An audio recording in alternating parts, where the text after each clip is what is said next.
Hi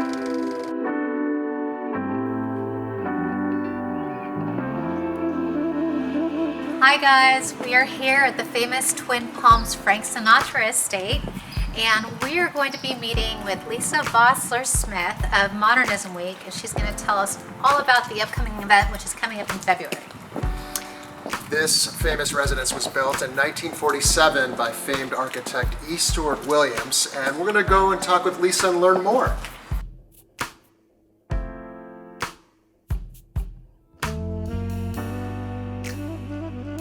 Hi Lisa, thanks so much for having us over today, and you're the executive director of Modernism Week, which is by far the most popular event that happens in the city of Palm Springs. And we're just curious, how did Modernism Week really start out here? As it's not all that old.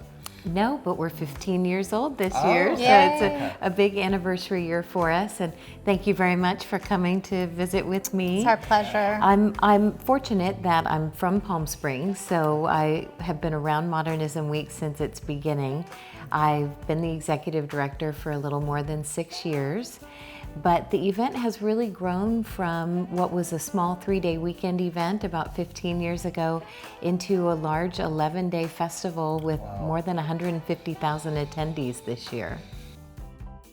The history, the stories, that's what engages people the most, aside of course from the most important factor, the architecture.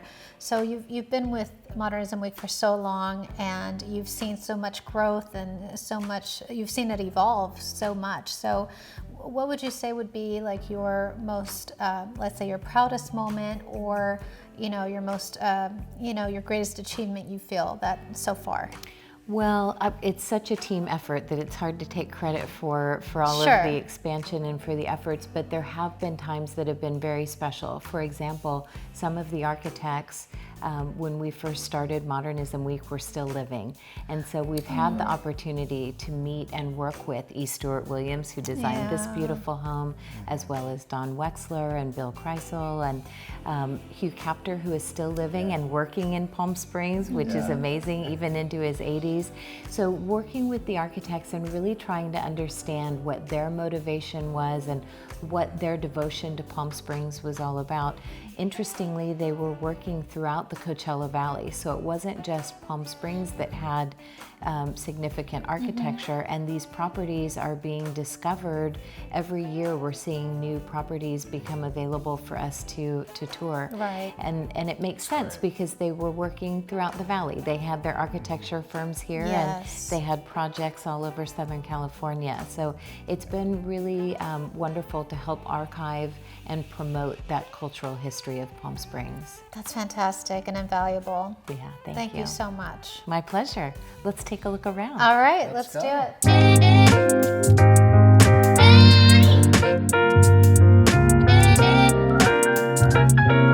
So we'll start our tour here outside by the pool. This is the 1947 Twin Palms estate of Frank Sinatra, and it was built by and designed by architect E. Stewart Williams, who was a desert modernist architect, and it was privately commissioned by Frank Sinatra. So this was raw land. There was no house here, and allegedly he wanted a Georgian mansion to be built, but fortunately Mr. Williams was able to convince him that a modern house might be more applicable for Palm Springs. Everybody loves to talk about the piano-shaped pool, so I would be remiss if I didn't mention to you that the shape of the pool is designed like a piano, and above us is a beautiful colonnade that creates a shadow on the ground of piano keys when the sun is high. So it really does resemble Frank Sinatra's piano, even though some people think that's just a rumor and not true. I think it's fabulous. I think so too.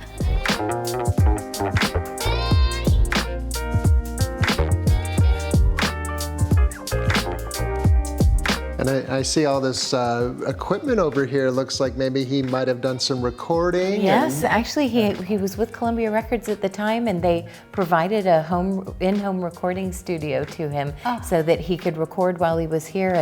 have it magically transmitted back to headquarters in Los Angeles. So that is the original recording studio that Frank Sinatra used. So That's we're awesome. we're in a space where he developed a Created. lot of and created a lot of his music right here. You know, he had great years here in Palm Springs, and his kids were with him. Nancy and Frank Jr. both lived in this home and have great stories to tell. And later he ended up moving into a property in Rancho Mirage, but the years that he was here were some of the best. Oh.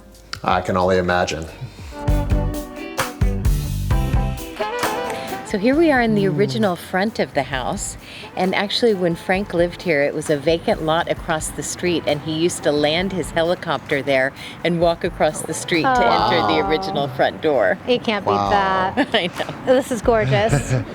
Well, Lisa, thank you so much for My a great pleasure. tour, and we wish you the best for Modernism in 2020. Thank you. I'll look forward to seeing you there. Congratulations on your success. you. Thank you, Lisa. Thank you.